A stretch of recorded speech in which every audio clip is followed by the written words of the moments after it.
இந்த நாளுக்காக தியானிக்கும்படியாய் கொடுக்கப்பட்டிருக்கிற ஒரு தலைப்பு, திருமணம் கொண்டாடப்பட வேண்டிய ஒரு காரியம். ஒற்றுமையையும் நல் உறவையும் மதித்து கொண்டாடப்பட வேண்டிய ஒரு காரியம் என்பதை தியானிக்கும்படியாய் நாம் அழைக்கப்பட்டிருக்கிறோம். Marriage, the celebration of unity and partnership. இதற்காகவே 3 வேத பாடங்கள். பழைய ஏற்பாட்டு பகுதியிலே பிரசங்கியின் புத்தகம் 4ஆம் அதிகாரம் 9 முதல் 12 வசனங்கள் தயவுசெய்து குறித்து கொள்ளுங்கள். தொடர்ந்து நிருப பாடமாக வாசித்த அப்போஸ்தலனாகிய பரிசுத்த பவுல் எபேசியருக்கு எழுதின நிருபம் 5ஆம் அதிகாரம் 21 முதல் 33 வசனங்கள். கடைசியாக நிருப பாடமாக மத்தேயு 19ஆம் அதிகாரம் 4 முதல் 6 வசனங்கள். எல்லாவற்றுக்கும் மேலாக ஒவ்வொரு திருமண ஆராதனையிலும் பாடப்படுகிற சங்கீதம் 128ஆம் அதிகாரம். இந்த 4 வேத பாடத்தையும் வைத்து தியானிக்கும்படியாய் அழைக்கப்பட்டிருக்கிறோம். கூடவே நம்முடைய தென்னிந்திய திருச்சபை மதுரை ராமநாதபுரம் திருமண்டலம் நமக்கு கொடுத்திருக்கிற ஒரு மகிழ்விக்கும் மன்னா, அது பிரசங்கி 4ஆம் அதிகாரம் 9வது வசனத்தில் அனைவரும் சேர்ந்து நேர்த்தியாய் சொன்னோம், ஒண்டியாய் வாழ்ந்திருக்கிறதை பார்க்கிலும் இருவர் கூடி இருப்பது நலம். அவர்களுடைய பிரயாசத்தால் அவர்களுக்கு நல்ல பலன் உண்டாகும்.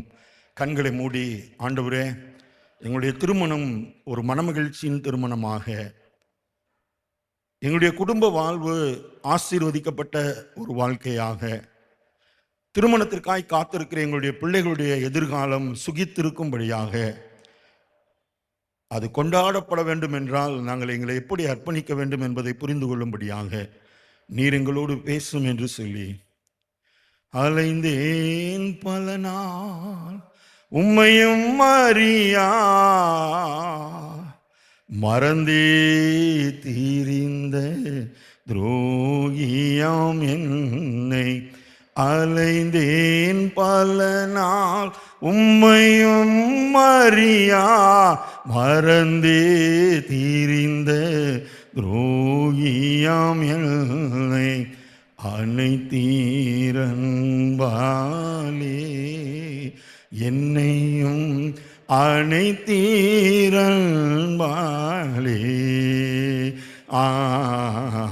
அனைத்தீர் அன்பாலே என்னையும் அனைத்தீரன்பாலே. அன்பே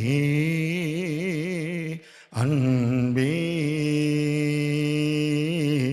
அன்பே ஆருயிர் உறவே, ஆனந்தம் ஆனந்தமே. ஆண்டவரே, என் உதடுகளை திறந்திரலும், அப்பொழுது என் வாய் உம்முடைய புகழை மாத்திரமே அறிவிக்கும். இயேசு கிறிஸ்துவின் மூலமாய் ஜெபிக்கிறோம் நல்ல பிதாவே, ஆமென். பிதாவாகிய தேவனுடைய எதிர்பார்ப்பு, திருமண வாழ்வு கொண்டாடப்பட வேண்டிய ஒரு காரியம். குடும்பங்கள் கர்த்தருக்குள் மகிழ்ச்சியாய் இருக்க வேண்டும். பிள்ளைகள் கர்த்தரால் வரும் சுதந்திரம். ஆகையினால் குடும்ப வாழ்க்கையில பலவிதமான கசப்புகள், ஏற்றுக்கொள்ள முடியாத சூழ்நிலைகள் இருக்குமானால், இந்த நாளுக்குரிய தலைப்பை மனதிலே வைத்து திருமணம் ஒற்றுமையையும் நல்லுறவையும் கொண்டாடுகிற ஒரு ஸ்தலமாக மாற வேண்டும். இந்த எதிர்பார்ப்போடு இந்த 3 வேத பாடங்களையும் நாம் வாசித்து பார்ப்போமானால், பழைய ஏற்பாட்டு பகுதியான பிரசங்கியின் புத்தகம் 4ஆம் அதிகாரம் 9 முதல் 12 வசனங்கள் அடங்கிய பகுதியிலே, இது பலன் கொடுக்கும்படியாய் பாதுகாப்பாய் இருக்கிற ஒரு இடம். திருமணம் மிகுந்த பலன் கொடுக்கும்படியாய், நல்ல கனிகளை கொடுக்கும்படியாய், அது பாதுகாப்பாக இருக்க வேண்டிய ஒரு இடம் என்பதை ஞானி வெளிப்படுத்துகிறார். பலவிதமான அனுபவங்கள், 700 மனைவிகள், 300 மறுமனையாட்டிகள், அவருடைய எக்ஸ்பீரியன்ஸை ஷேர் பண்ணும்போது சொல்றாரு, இந்த திருமண வாழ்க்கை பலன் கொடுக்கிற, பாதுகாப்போடு கூடிய பலன் கொடுக்கிற ஒரு அனுபவம். இரண்டாவதாக பவுலடிகளார் பவுல் அப்போஸ்தலன் எபேசியருக்கு சொல்லும்போது சொல்லுவார், 5ஆம் அதிகாரம் 21 முதல் 31 வசனங்களை வாசித்து பார்ப்போமானால், த பிரின்சிபல்ஸ், அதிலே தேவனுடைய பரிசுத்தத்திற்கு நேரான காரியங்கள் வெளிப்படுத்தப்பட்டிருக்கிறது. முதலாவதாக ஒரு பாதுகாப்பு திருமணம், இரண்டாவதாக ஒரு பரிசுத்தம், சபைக்குள்ளாய் எப்படி கீழ்ப்படிதல் காணப்படுகிறதோ, சபைக்குள்ளாய் எப்படி அன்பு கூறுதல் நிறைவேறுகிறதோ, சபைக்குள்ளாய் எப்படி ஒருவருக்கொருவர் விட்டு கொடுக்கிற காரியம் நடைபெறுகிறதோ, அதுவே குடும்பங்களிலும் நடைபெற வேண்டும். நடக்குதா? என்ன சத்தம் இல்லாம இருக்கிறீங்க? காரணம் சபை அல்ல, நம்ம வீட்டில் அதை எக்ஸிக்யூட் பண்ணல, பிராக்டிஸ் பண்ணாததுனால இங்கே அந்த காரியத்தை, தேவன் எதிர்பார்க்கிற காரியத்தை நம்மால் நிறைவேற்ற முடியவில்லை. மூன்றாவதாக ஆண்டவராகிய இயேசு கிறிஸ்து சொன்னார், திருமணம் ஹைலி டிசிப்ளின்ட் ஒன், அது ஒழுங்குமுறைக்குட்பட்டது. சோதிக்கும்படியாய் ஆண்டவராகிய இயேசு சொல்லிட்டு வர்றாங்க. மோசே எங்களுக்கு சொல்லிட்டாரியா, வேணான்னா தள்ளி விட்டுறலான்னு சொல்லியிருக்கிறாரு. ஆண்டவர் சொன்னாரு, முதலாவது தேவன் மனிதனை படைக்கும் பொழுது ஆணும் பெண்ணுமாக சிருஷ்டித்தார். The discipline. இன்னைக்கு பாருங்க, கலாச்சாரத்தில் போய் ஆணும் ஆணும் பெண்ணும், என்ன அமைதியா இருக்கிறீங்க தெரியாதோ? இதை சட்டப்படுத்த வேண்டும் என்கிற முயற்சியும் நடைபெற்று கொண்டிருக்கிறது. சமுதாய சீரழிவு. அதனாலதான் சொன்னேன், குடும்பம், திருமணம் முதலாவதாக ஒரு சாட்சியின் அனுபவமாக, த எக்ஸ்பீரியன்ஸ் ஆஃப் விட்னஸ், ஒரு சாட்சியின் அனுபவமாக காணப்பட வேண்டும். இரண்டாவது, திருமணம் அல்லது குடும்ப வாழ்க்கை சபையின் ஐக்கியத்தின் அடையாளமாக காணப்பட வேண்டும். The fellowship in the church. சபைக்குள்ளாக எப்படி ஐக்கியம், அந்த எபேசியர் சொல்லும்போது ரொம்ப அழகா சொல்லுவாரு, மனைவிகளே உங்கள் சொந்த புருஷருக்கு இல்ல, இன்னும் போடலையோ, எப்படி கீழ்ப்படியணுமா? கேட்கல, எனக்கு கேட்கல. நல்லா கவனிங்க, மனைவிகளே உங்கள் புருஷருக்கு, அவருக்கு தெரியும் நம்ம எப்படி கீழ்ப்படுகிறோம்னு. அதனால தான் கர்த்தருக்கு கீழ்ப்படுகிறது போல. நேற்று ஒரு ஐயர்கிட்டையும் ஐயரம்மாட்டையும் பேசிக்கிட்டு இருந்தேன், நேற்று சாயந்தரம் காலையில். அப்போ அந்த ஐயரம்மா சொன்னாங்க, என்னென்ன பவுலடிகளார் இப்படி எழுதியிருக்கிறாரு, என்னம்மா எழுதியிருக்கிறாரு அப்படின்னு கேட்டேன். போனேன், எனக்கு கோபமாக வருதுண்ணே. நாங்கள் சொல்லுங்கம்மா என்ன எழுதியிருக்கிறாருன்னு கேட்டேன். மனைவிகளே உங்கள் சொந்த புருஷருக்கு கர்த்தருக்கு கீழ்ப்படுகிறது போல, பக்கத்தில் கேளுங்க, ஈஸியா கஷ்டமான்னு கேளுங்க. கர்த்தருக்கு கீழ்ப்படுகிறது போல கீழ்ப்பட முடியுமா? நம்ம கர்த்தருக்கு எப்படி கீழ்ப்படுகிறோம் நமக்கு தான் தெரியும். அல்லேலூயா. 9 மணிக்கு சர்வீஸ்னா என்ன, அதான் நம்ம கீழ்ப்படிதல். உபவாச கூட்டம்னா அதுக்குன்னு ஆள் இருக்காங்க பிரதர், எல்லாருக்குமானது என்பதை மறந்து விடுகிறோம். கீழ்ப்படுதலில் நாம் பிந்தைய, அதுதான் அந்த அம்மாட்ட சொன்னேன், அம்மா உங்களுக்காவது பரவாயில்ல, கர்த்தருக்கு நீங்கள் கீழ்ப்படியாருனாலும் ஆண்டவர் என்ன செய்ய மாட்டாரு? ஆண்டவர் கீழ்ப்படியெல்லாம் என்ன செய்யற, உடனே கூப்பிட்டு அடிக்கிறாரா? ஹலோ, நல்லா கவனிங்க, கொஞ்சம் க்ளோஸாக வாட்ச் பண்ணுங்க. ஆனால் புருஷர்களுக்கு ஒரு காரியத்தை சொல்றாரு, உங்கள் மனைவிட்ட எப்படி அன்பு கூறணும் தெரியுமா? கிறிஸ்து சபையிலே அன்பு கூர்ந்தது போல. கீழ்ப்படிதலுக்கும் அன்பு கூறுதலுக்கும் என்னங்க வித்தியாசம்? பிலிப்பியர் 2ஆவது அதிகாரத்தில் அந்த கீழ்ப்படிதலை குறித்து சொல்லியிருக்கிறாரு. அவர் தேவனுடைய ரூபமாயிருந்தும் தேவனுக்கு சமமாயிருப்பதை கொள்ளையாடின பொருளாக எண்ணாமல் தம்மைத்தாமே அடிமையின் ரூபம் எடுத்து காணப்பட்டு மரண பரியந்தம்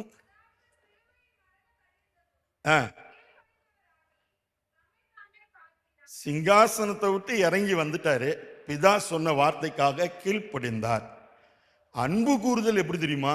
யோவான் 3:16, தேவன் தம்முடைய ஒரே பேரான குமாரனை விசுவாசிக்கிறவன் எவனோ அவன் கெட்டு போகாமல்.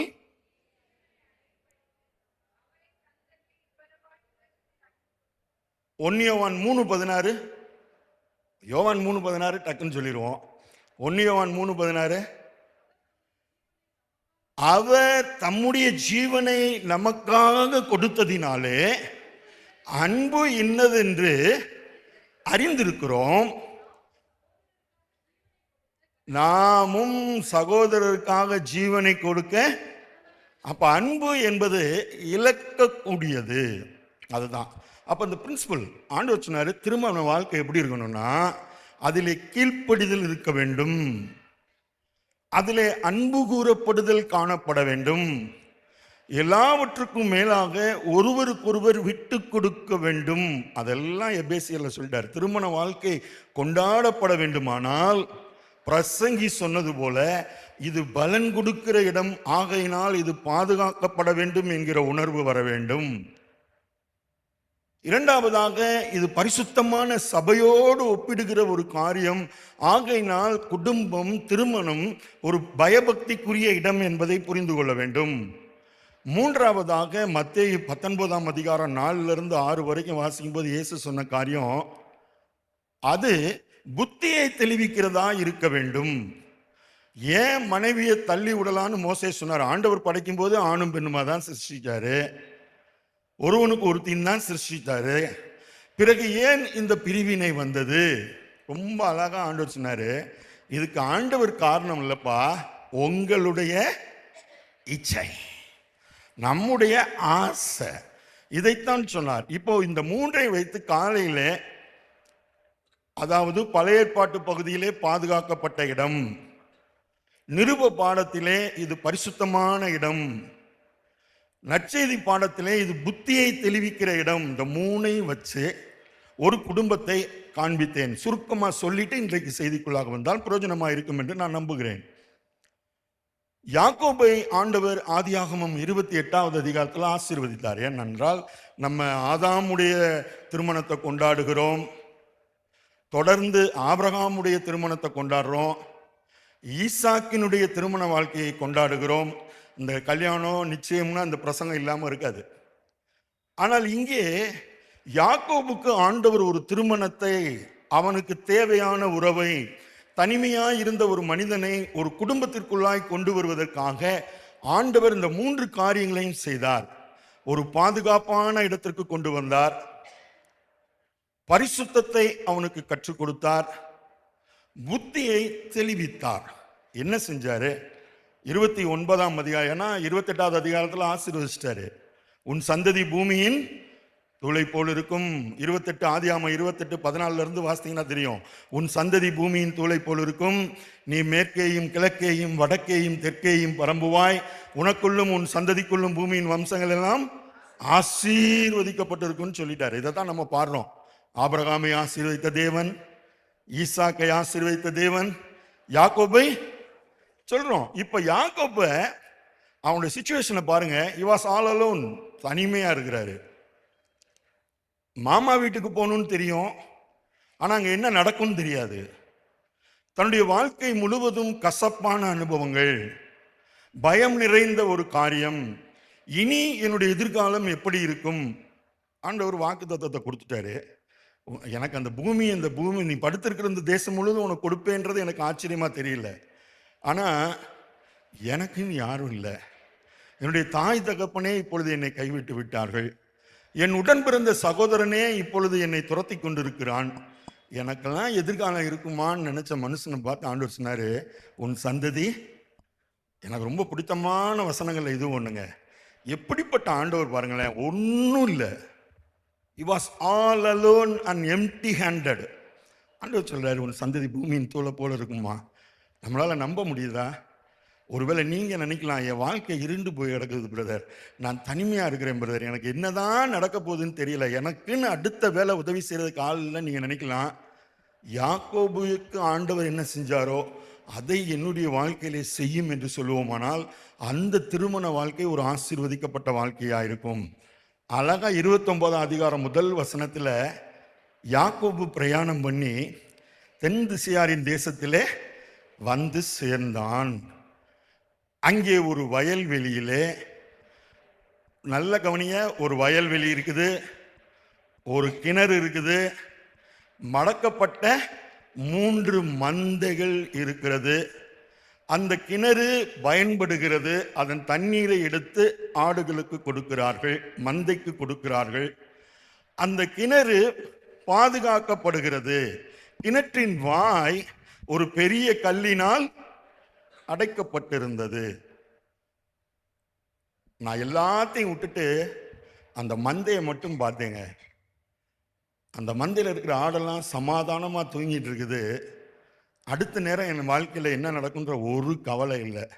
ஏனென்றால் அது அடைக்கப்பட்ட பாதுகாப்பான ஒரு மந்தையின் ஆடாய் இருக்கிறது. அல்லேலூயா. பக்கத்தில் கேளுங்க, நீங்க எங்க இருக்கிறீங்கன்னு கேளுங்க. ஹலோ, இந்த சபை நமக்கு எப்படிப்பட்ட சபை தெரியுமா? என்னுடைய திருமண வாழ்க்கை ஒரு கொண்டாடுகிற ஒரு காரியமாய் மாற வேண்டும் என்றால், கர்த்தர் மேல் பாரத்தை வைத்து விடு, கலங்கி தவிக்காதே, அவரே நம்மை ஆதரிப்பார், அதிசயம் செய்வார்.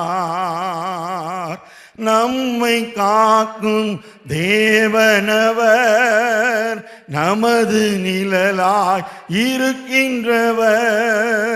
நம்மை காக்கும் தேவனவர், நமது நிழலாய் இருக்கின்றவர். கர்த்தர் மேல் பாரத்தை கலங்கி தவிக்காதே, அவரே நம்மை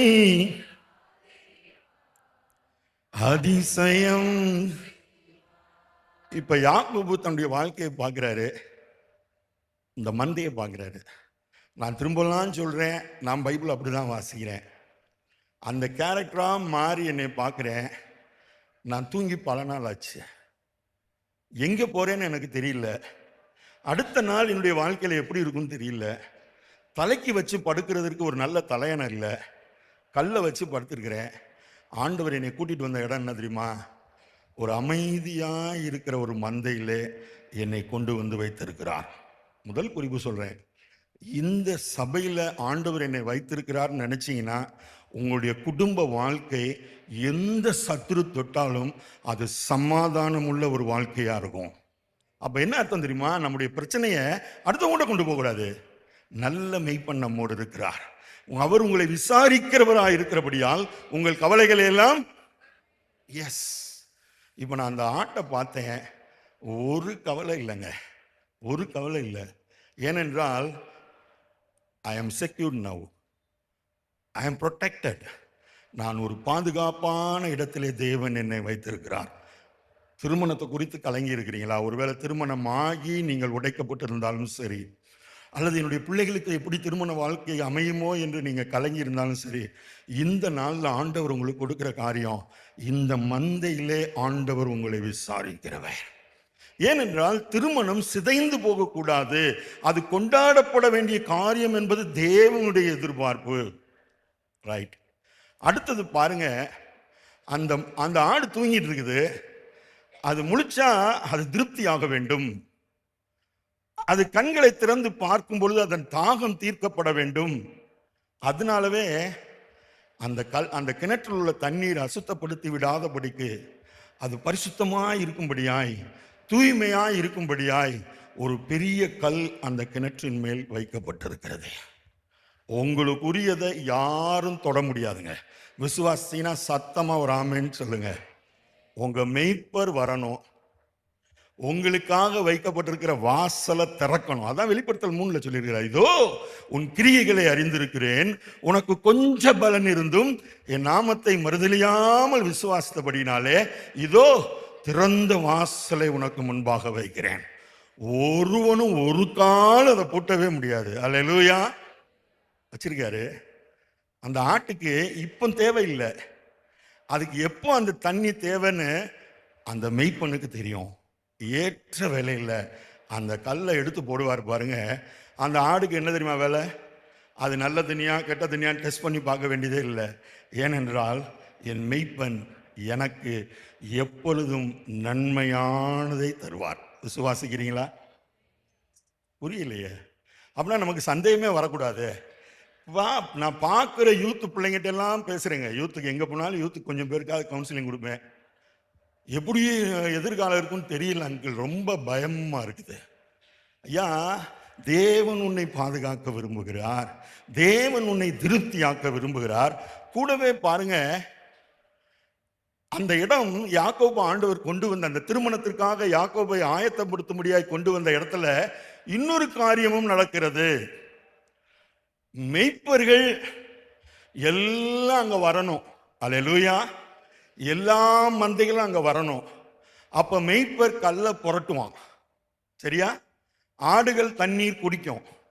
குடித்த பிற்பாடு கல்லை எடுத்து, எனக்கு பிடிச்ச இடம் என்ன தெரியுமா?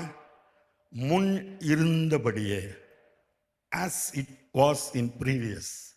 அது முன்னாடி எப்படி பாதுகாப்பாக இருந்துச்சோ அதை போலவே அந்த கல்லை எடுத்து கிணற்றின் வாயிலே. இப்போ சொல்லுங்க, அந்த ஆடு எதுக்காவது பயப்படுமா? ஹலோ, ஒன்றுக்கும் பயப்படாது. நல்மேய்ப்பரே நம்பிக்கையே நானும் உந்தன் ஆட்டுக்குட்டி. நல்மேய்ப்பரே நம்பிக்கையே நானும் உந்தன் ஆட்டுக்குட்டி. உம்மைத்தானே பின்தொடர்வேன், தோளில்தான் நான் இருப்பேன். உம்மைத்தானே பின்தொடர்வேன், தோளில்தான் நான் இருப்பேன். அதுக்கப்புறம் தாங்க அந்த இடம் அவனுடைய புத்தியையும் தெளிவிச்சுது. நிறைய டவுட் இப்போ யாக்கோபுக்கு. நாகோரின் குமாரனாகிய லாபான் எங்க இருக்கிறான் தெரியாது. அவன் நல்லா இருக்கிறானா தெரியாது. அவனுக்கு என்னென்ன இருக்கு தெரியாது. எத்தனை பிள்ளைங்க இருக்கு தெரியாது. இந்த பிளேஸ் ஆஃப் விஸ்டம். யாக்கோபுக்கு இதுவரைக்கும் என்னெல்லாம் தெரியாம இருந்துச்சோ அத்தனையும் அந்த இடத்திலே தெளிவுள்ளதாய் விலக்கி காட்டப்பட்டது. இதைத்தான் காலையில் பேசினேன். இப்போ திரும்பவும் சொல்றேன், இந்த இடம் என்னுடைய திருமணம், என்னுடைய ஒற்றுமையையும் என்னுடைய நல் காரியங்களை இணைப்பையும் என்னுடைய பிரயாசங்களையும் ஆசீர்வதித்து கொண்டாடுகிற ஒரு இடமாய் இருக்க வேண்டும் என்றால் இந்த ஆலயத்துக்கு நான் பிரியாரிட்டி கொடுக்கணும். அல்லேலூயா. சத்தமே இல்லையே. என்ன பாருங்களேன், ஒன்றும் பிரயோஜனமே இல்லைங்க. ஆண்டவர் எங்கெல்லாம் குடும்பங்களை இணைத்தார்னு அது மட்டும் பேசினாலே 2 நாள் பேசலாம். எங்கெல்லாம் யாரெல்லாம் இணைச்சார்னு பாருங்க. அதனால தான் இன்னைக்கு அந்த பழைய ஏற்பாடு முடியும் போது சொல்றாரு, பிரசங்கி 4:12, முப்பரி நூல் சீக்கிரத்திலே வராது.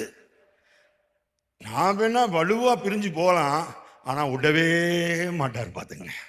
ஏனென்றால் அது கர்த்தரால் கட்டப்பட்ட வீடா இருக்குமானால், கர்த்தரால் உருவாக்கப்பட்ட குடும்பமாய் இருக்க வேண்டுமானால், இந்த இடத்துல சந்ததி சந்ததியா நான் விழுந்து கிடப்பேன்னு ஒப்பு கொடுத்து பாருங்க. நம்முடைய திருமணம் கொண்டாடப்படுகிற நம்முடைய சந்ததியிலே நடைபெறுகிற அத்தனை காரியங்களும் எப்படி இந்த மந்த அமைதியா படுத்திருந்துச்சோ. ஒருவேளை இன்னைக்கு ஐயா உங்க திருமணத்தை, உங்க பிள்ளை திருமணத்தை மட்டும் பேசுங்கன்னு சொன்னார்னா உடனே ஒன்வர்டில் நான் சொல்லிடுவேன், அந்த மந்த மாதிரி தான் நான் படுத்து கிடந்தேன். எனக்கு ஒரு கவலை இல்லையா? கர்த்தர் எனக்காக யாவை செய்வார். எனக்காகவே, என்னுடைய பிள்ளைகளுக்காகவே, என்னுடைய சமாதானத்திற்காகவே தன்னுடைய சொந்த ஜீவனை கொடுத்து அன்பு கூர்ந்தவர் எப்படியா என் பிள்ளை அவர் கைவிட்டுருவாரு? அப்போ கலங்கி போயிருக்கிறீங்களா? என் திருமண வாழ்க்கை எப்படி இருக்குன்னு உடஞ்சி போயிருக்கிறீங்களா? நிச்சயமா உங்களுக்கு ஒரு சமாதானமான வார்த்தையை சொல்றேன். இந்த இடத்துல உங்கள் பாரத்தை இறக்கி வைத்து பாருங்கள். கர்த்தர் உங்கள் குடும்பங்கள் மற்றவர்களால் கொண்டாடுகிற ஒரு குடும்பமாக மாற்றி விடுவார். இப்போ பாருங்க, பழைய ஏற்பாட்டு பகுதிக்கு வந்துடுவோம். அதாவது பிரசங்கியின் புத்தகம் 4ஆம் அதிகாரம் 9வது வசனத்திலிருந்து 12வது வசனம் வரைக்கும். முதலாவது 9வது வசனத்தை வாசித்தோம்னா, ஒண்டியா இருப்பதிலும் இருவர் கூடியிருப்பது நலம், அவர்களுடைய பிரயாசத்தினாலே உன் கையின் பிரயாசத்தை சாப்பிடுவாய், உனக்கு பாக்கியம் நன்மையும். ஆமா, அப்போ மிகுந்த நல்ல பலன் உண்டாயிருக்கும். 3 நல்ல பலன்களை இந்த பகுதியிலே தேவன் நமக்காக எழுதி வைத்திருக்கிறார். பிரசங்கி 4ஆம் அதிகாரம் 9 முதல் 12 வசனங்களில் 3 நல்ல பலன், த பிளஸ்ஸிங், 3 விதமான ஆசீர்வாதங்கள் குடும்ப வாழ்க்கையிலே, திருமண வாழ்க்கையிலே.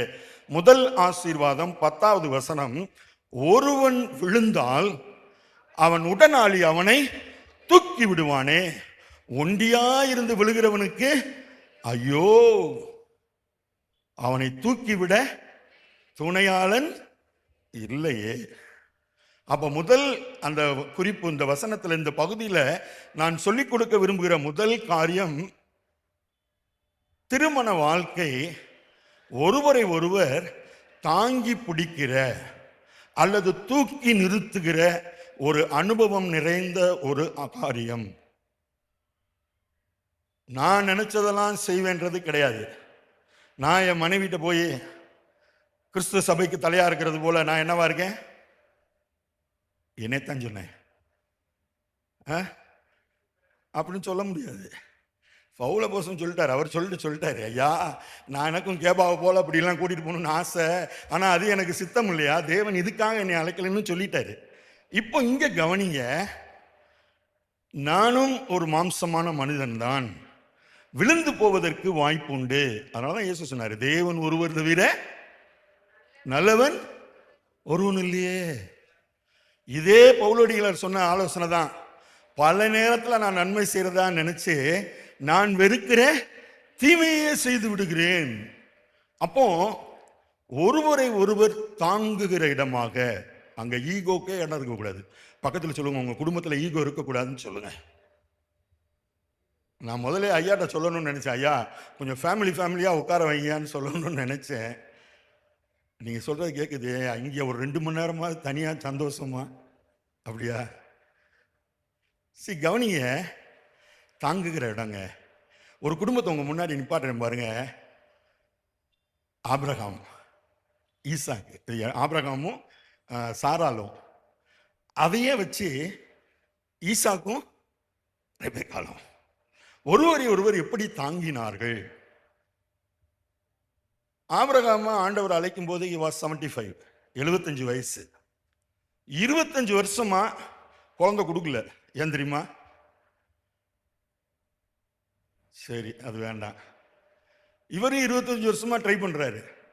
ஆண்டவர் பேசும்போதெல்லாம், ஆண்டவரே தேவரீர் அடியனுக்கு என்ன தருவீர், பிள்ளை இல்லாமல் இருக்கிறேன்னு சொல்லிட்டே இருக்கிறாரு.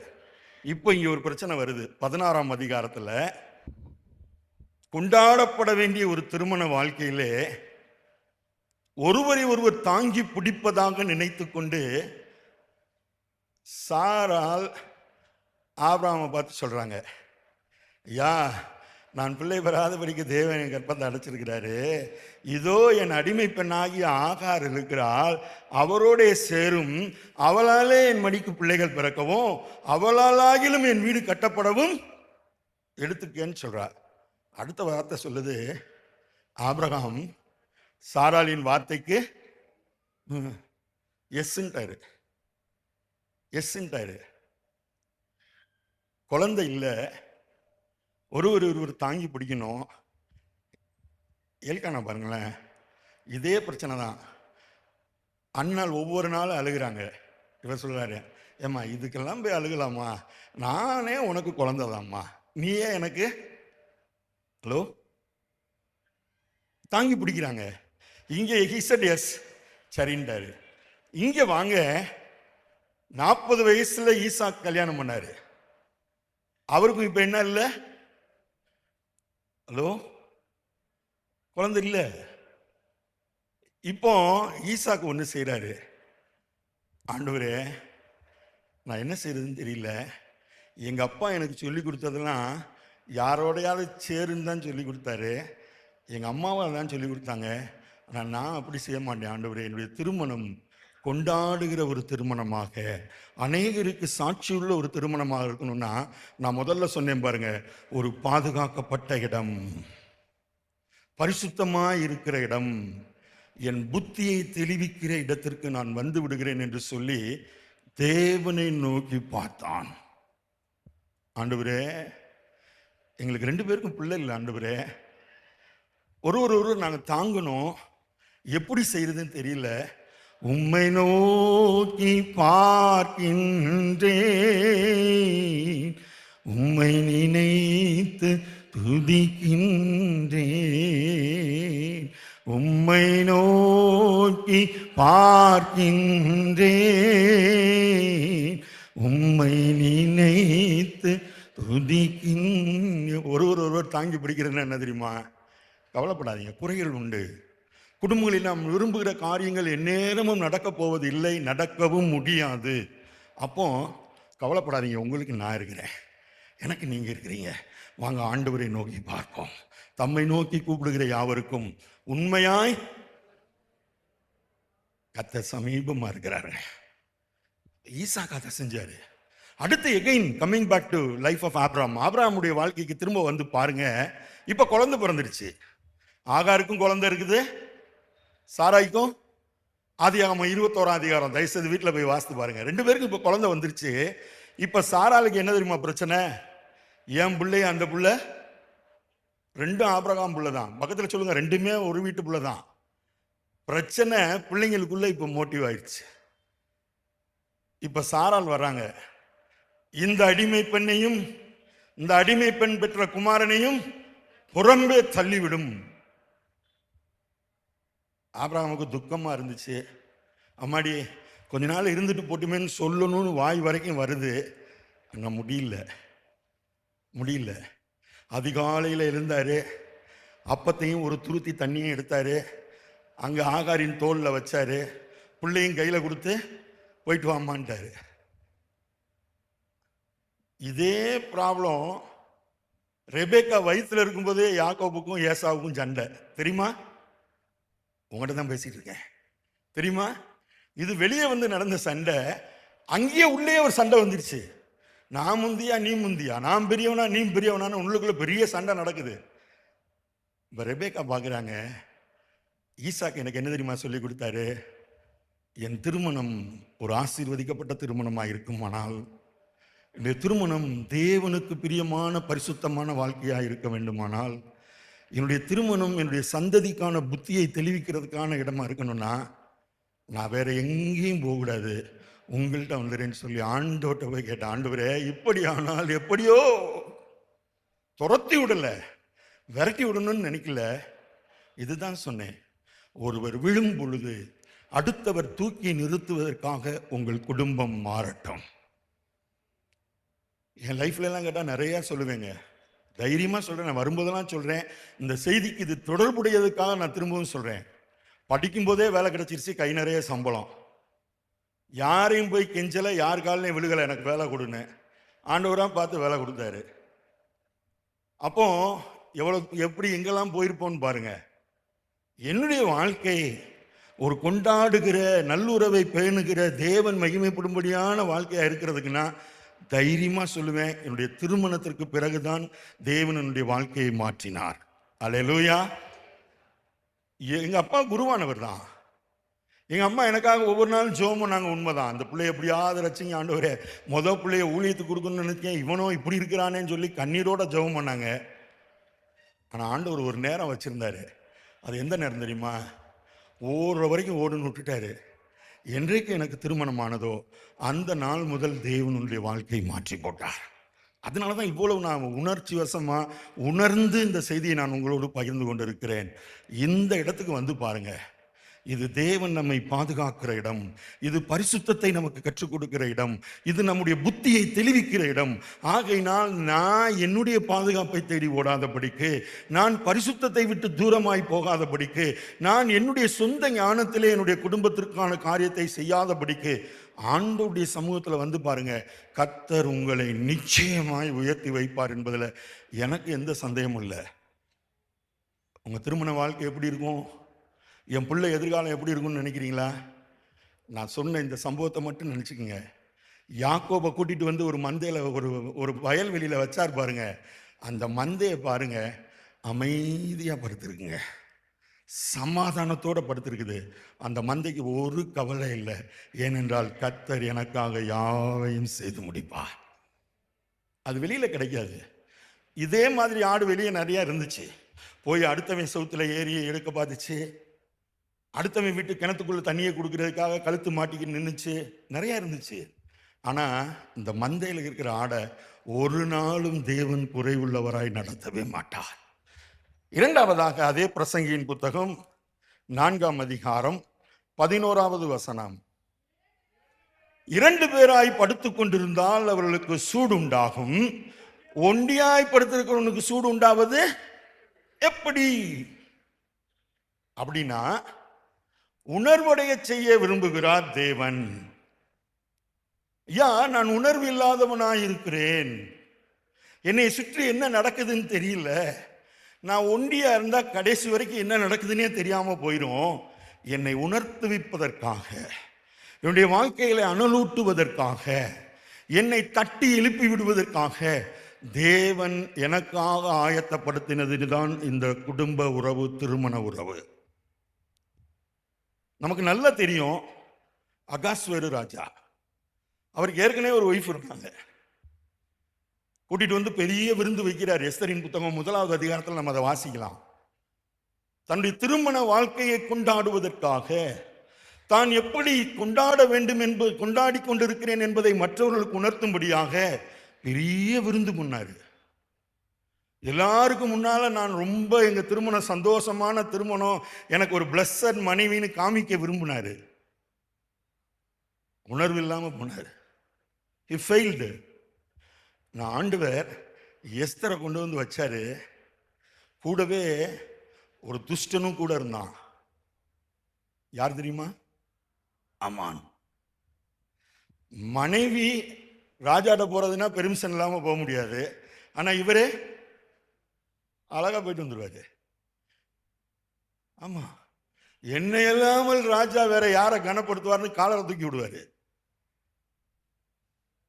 வேறு வழியிலே அங்கே நடத்துவதற்காக முயற்சி செய்கிறான். ராஜாவுக்கு ஒன்றும் உணர்வே இல்லை.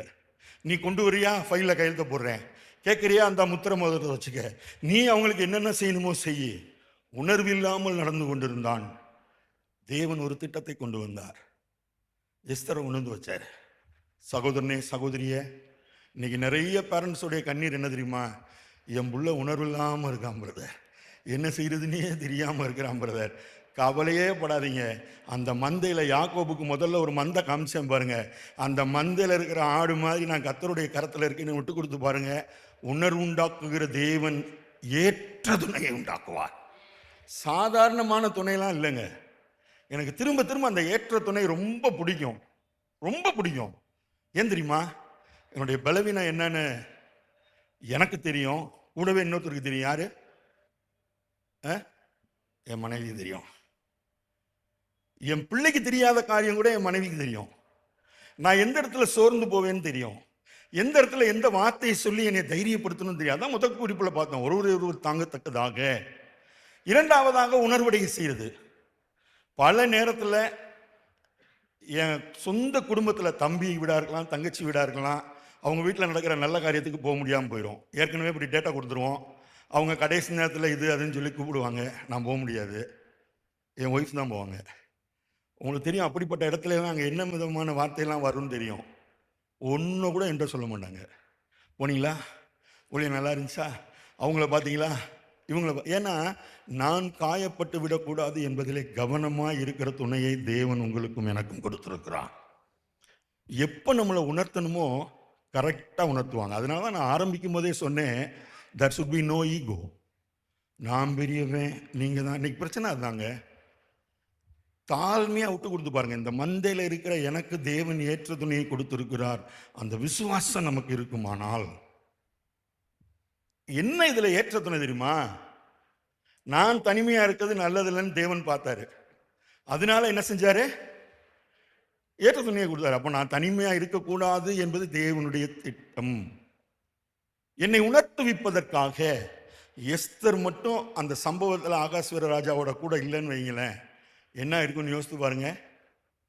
ஹலோ, என்ன சைலண்டா இருக்கிறீங்க? எது எப்படி இருந்தா எனக்கு என்ன பிரதர்? ஏன் திரும்ப கேட்குறேன் தெரியுமா? நீங்க உங்க மனைவியை உணர்த்தாததுனால, நீங்க உங்க கணவன்மாரை உணர்த்தாததுனால செய்யப்பட வேண்டிய எத்தனையோ காரியங்கள் தீங்காய் தேசத்தில் பரவி கொண்டிருக்கிறது. நமக்கு என்னங்க வம்பு? பேசாம இருங்க. யார் எக்கெடுக்கிட்டு போனா? ஆமா, கர்த்தர் நம்மோடு பேசுவாராக. இதுக்காக இல்லைங்க திருமண வாழ்க்கை, தேவன் மகிமைப்படும்படியான ஒரு வாழ்க்கை. ஒருவர் தாங்குறோம் பிரதர். நாங்கள் ஸ்தோத்திரம் சொல்கிறோம். ஒண்டியாக இருக்கிறவனுக்கு ஒருத்தனும் இல்லை. தேவன் எங்களுக்கு இந்த நல்ல துணையை கொடுத்திருக்கிறீர். இரண்டாவதாக, ஒருவருக்கு ஒருவர் நாங்கள் புத்தி சொல்லி உணர்த்துவிக்கிற காரியத்தை செய்கிறோம். மூன்றாவதாக, கடைசியாக 12வது வசனம், ஒருவன் யாதொருவன் மேற்கொள்ள வந்தால், ஆமா, தனித்தனியாக இருக்கக்கூடாது, 2 பேரும் சேர்ந்து தன் தகப்பனையும் தாயையும் விட்டு மனைவியோட. இது இப்போ நிறைய பேருக்கு பிரச்சனை. என்ன பிரதர் ஆண்டவர் இப்படி சொல்லிட்டாரு?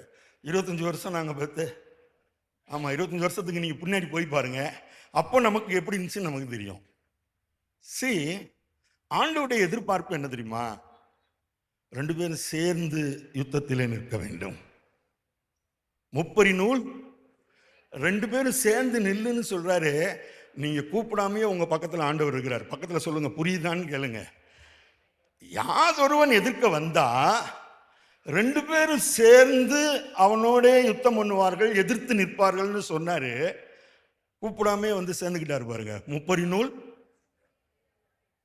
இதையாவது சொல்லுங்க, நீங்க கூப்பிட்டாலும் கூப்பிடாருனாலும் உங்க கூட தான் இருப்பாருன்னு சொல்லுங்களேன். நமக்கு குடும்பத்தில் ஏன் தெரியுமா பிரச்சனை? கர்த்தர் நம்மளோட இருக்கிறாருன்ற அந்த ஃபீலே நமக்கு இல்லைங்க. இந்த கணவனுக்கு இந்த மனைவி தான் ஏற்கனவே முடிவு செய்தவர், விட்டுட்டு எங்கேயோ போகல, கூடவே தான் இருந்தார். ஆக்கில்லா பிரிஸ்கில்லா, அப்போஸ்தலர் 18வது அதிகாரத்தில் இந்த சம்பவம் வரும். They are very ordinary lay people. சாதாரணமான சபையின் விசுவாசிகள். அவங்களுக்கு ஒன்று தெரியும், தேவன் ஒரு உன்னதமான திட்டத்திற்காக உன்னை எனக்கு மனைவியாகவும் என்னை உனக்கு கணவனாகவும் வைத்திருக்கிறார். திடீர்னு இப்ப ராஜா ஒரு கட்டளை போட்டாரு, நீ யூதனா இருந்தா ரோம்ல என்ன செய்யக்கூடாது? இருக்கக்கூடாது. ஷிட் கோ அவுட், வெளியே போயிடணும். இப்ப 2 பேரும் எங்க போறதுன்னு தெரியல. நல்ல கவனிங்க, ஒரு கணவன் மனைவி, ஆக்கில்லா பிரிஸ்கில்லா, எதிர்த்து வந்துட்டான் ராஜா. வசதியா வாழ்ந்த தேசத்தை விட்டு நீ ஓட போகணும், உன் தொழிலை விட்டுட்டு போயிடணும், இது வரைக்கும் நீ சம்பாதிச்சு வச்சதெல்லாம் விட்டுட்டு போயிடணும். எங்க போறோன்னு தெரியாது. யாக்கோபை போலதான் இவங்க 2 பேரும் கொருந்துக்கு வர்றாங்க. ஏற்கனவே அத்தனையிலிருந்து ஆண்டவர் பவுல் அடிகளாரை கொருந்து சபைக்கு கொண்டு வந்துட்டாரு. இப்ப 2 பேருமா சேர்ந்து கூடார தொழில் செய்கிறவர்கள், ஆக்கில்லாவும் பிரிஸ்கில்லாவும். பவுலும் அந்த வேலை செய்யறாரு, இணைஞ்சுக்கிட்டாங்க பாருங்க. ஆக்கில்லா பிரிஸ்கில்லா ஏன் எனக்கு பிடிக்கும் தெரியுமா? ஆண்டவரே, நல்லா சமாதானமா போயிட்டு இருக்கிற எங்களை இந்த இடத்த விட்டு ஏன் துரத்துனீங்கன்னு கேட்கல. ஆசீர்வாதமா இருந்த எங்க தொழிலை இப்ப முடங்கி போகுதேன்னு கேட்கல. நல்லா இருந்த தேசத்தை விட்டுட்டு இப்ப நாங்க எங்க போறோன்னே தெரியாம ஓடுறோமேன்னு கேட்கல. ஒண்ணு தெரியும், நாங்கள் இணைந்து சாதிக்க வேண்டியவர்கள், இழப்பிலும் ஒருவருக்கு ஒருவர் தோள் கொடுக்க வேண்டியவர்கள். யாதோ ஒரு சத்துரு எங்களை மேற்கொள்கிறான் என்பதற்காக நாங்கள் விழுந்து போகிறவர்கள் அல்ல, எழுந்து நிற்கக்கூடியவர்கள் என்று எழுந்து நின்றார்கள். பவுலுக்கே சப்போர்ட்டா இருந்துட்டாங்க. இப்ப அப்போல்லோ வர்றாரு, பவுல் போயிட்டாரு. இந்த தாங்கள் பவுலிடத்துல கேட்ட எக்ஸ்பீரியன்ஸை அப்போல்லோக்கு சொல்லித்தராங்க. இதுல பெரிய ஹைலைட் என்ன தெரியுமா? இயேசு அப்போஸ்தலர்களை பார்த்து சொல்லியிருந்தாரு, சீசர்களை பார்த்து சொல்லியிருந்தாரு, 11 பேரையும் பார்த்து சொல்லியிருந்தாரு, நீங்கள் உலகமெங்கும் போய் சகல தேசத்தாருக்கும் சுவிசேஷத்தை பிரசங்கியுங்கள். இந்த ஆக்கில்லா பிரிஸ்கில்லா வர்ற வரைக்கும் இவங்க எருசலேமை விட்டு வெளியவே வரல. Go and read it. வெளியவே வரலங்க.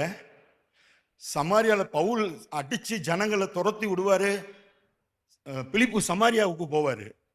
எருசலேம்ல இருந்து சீசர்கள் கேள்விப்படுவாங்க, இங்க சமாரியாவில் எழுப்புதல் தீ பத்தி எரியுது. பேதுரும் யோவானும் வருவாங்க, சமாரியாவுக்கு வருவாங்க, சம்பவத்தை பார்ப்பாங்க, பரிசுத்தாவினால ஞானஸ்நானம் கொடுப்பாங்க. again went to Jerusalem. எருசலேமுக்கு திரும்பி போய் விடுவார்கள். 10வது அதிகாரத்தில் ஆண்டவர் சொல்றாரு, கொர்நேலியு வீட்டுக்கு போ. தீட்டும் அசுத்தமா இருக்கிறத நான் என்ன செஞ்சதில்லை, புசிச்சதில்லை. போனாரு. 11வது அதிகாரத்தில் பிரச்சனை, நீ ஏன் அங்க போன, நீ ஏன் இதை செஞ்ச. ஆண்டவர் பார்த்தாரு, நேர ஆக்கிலாவை பிரிஸ்கிலாவை தூக்குனாரு, குடும்பமா எடுத்தாரு. பவுலோடு சேர்ந்து கொள்ளுங்கன்னு சொன்னார், அப்பல்லோவை சேர்த்துக் கொள்ளும்படி சொன்னார். இப்பந்தான் பவுல் சொல்றாரு, இதோ இது முதல் நான் புறஜாதிகளிடத்தில் போகிறேன். அப்போஸ்தலர் 18வது அதிகாரத்தில் ஆண்டவர் சொன்னாரு, நீ பயப்படாமல் பேசு, மௌனமாயிராதே, நான் உன்னோட இருக்கிறேன், தீங்கு செய்யும்படி ஒருவனும் உன்மேல் கை போடுவதில்லை என்று சொன்னார். அந்த தைரியத்தை கொடுத்ததற்கு ஒரு குடும்பம் பின்னாடி இருந்துச்சு. யார் தெரியுமா? ஆக்கிலா பிரிஸ்கிலா. ஒவ்வொரு அதிகாரமா ஆக்கிலா பிரிஸ்கிலா வாசித்து பார்த்தீங்கன்னா, முதல்ல கணவன் பேர், அப்புறம் மனைவி பேர் வரும். முடியும் போது எப்படி தெரியுமா மாறிடும்? Priscilla Aquila. எப்படி விட்டு கொடுத்தாங்க பாருங்க. No ego at all. ஐயா, யாதொருவன் நம்ம பேரை முன்னாடி போட்டா கூட எவனாவது ஒன்னும் சொல்லிடுவான், ஜாக்கிரதை. குடும்பத்தை உடைத்து போடும்படியா இயேசுவே சோதிச்சுவேன். அதான் கேட்டான், தள்ளி விட்டுடலாம்ல. அதனால ஆண்டவர் சொன்னார், தேவன் நினைத்ததை மனிதன் எந்த ஈகோவும் பிரிக்கக்கூடாது, எந்த கம்யூனிட்டியும் பிரிக்கக்கூடாது, எந்த விதமான பேக்ரவுண்டும் பிரிக்கக்கூடாது. குடும்பம் எச்சரிக்கையாக இருக்க வேண்டும்.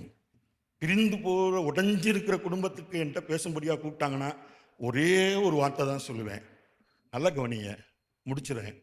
ஒரே ஒரு வார்த்தை தான், தம்பி தங்கச்சி, உங்களுக்குள்ள இன்னைக்கு நிறைய ஈகோ இருக்கலாம், ஒன்றை மறந்துடாத. இந்த கணவனையும் இந்த மனைவியும் வச்சுதான் தேவன் ஒரு பெரிய திட்டத்தை செய்ய போகிறார், ஒரு பெரிய அசைவை உண்டாக்க போகிறார், ஒரு பெரிய ஆசீர்வாதத்தை கொண்டு வர போகிறார். பிசாசுக்கு அது பிடிக்கல, அவன் அதை உடைக்க பார்க்குறான். ஒரே ஒரு கேள்வி கேட்டு நான் போயிடுறேன்னு சொல்லுவேன். பிசாசின் சத்தத்தை கேட்டுட்டு உடஞ்சு போறியா? தேவன் என்மேல் வைத்திருக்கிற எதிர்பார்ப்புக்காக நாங்கள் இணைந்திருப்போம் என்று சொல்லி வாழ்விலும் தாழ்விலும், சுகத்திலும் சுகவினத்திலும், மரணம் நம்மை பிரிக்கும் வரைக்கும் ஒன்னா இருக்கிறோன்னு வாழ போறியான்னு கேட்பேன். கர்த்தர் மகிமைப்படும்படியாக சொல்லுகிறேன், நாங்கள் சேர்த்து வச்ச குடும்பத்திலே இன்றைக்கு ஊழியர்களை தேவன் எழுப்பி இருக்கிறார். காரணம் என்ன தெரியுமா? இது வார்த்தை இல்லை ஆண்டவரே, வாழ்க்கையாய் மாறுவதாக. குடும்பங்கள் உடைந்து போவது, திருமணம் சிதைந்து போவது தேவனுடைய விருப்பம் அல்ல, அது கொண்டாடப்பட வேண்டும். ஒருவேளை பெரியவங்களான நமக்கு என் பிள்ளை வாழ்க்கை இப்படி போயிடுச்சே, உடச்சிடலான்னு பிசாசு உங்க எண்ணத்தில் மனசு வச்சிருந்தான்னா தயவு செய்து இன்னைக்கு இந்த இடத்துல அடக்கம் பண்ணிட்டு போயிருங்க. ஆண்டவரே, என் பிள்ளை மேலே பெரிய திட்டம் வச்சிருக்கிறீங்க ஆண்டவரே, இன்றைக்கு இது பாரமாக, வருத்தமாக, வேதனையாக இருக்கலாம், ஆனால் என்னுடைய சந்ததியின் மூலமாய் தேவன் செய்ய போகிற பெரிய காரியத்துக்காக ஸ்தோத்திரம் விட்டு கொடுத்து பாருங்க. நீங்கள் இறங்கி வருவதற்கு முன்பாகவே தேவன் அந்த இடத்துல பெரிய அசைவை உண்டாக்குவார். இந்த வார்த்தையின்படியே கர்த்தர் நம்மை ஆசீர்வதிப்பாராக. ஆமென்.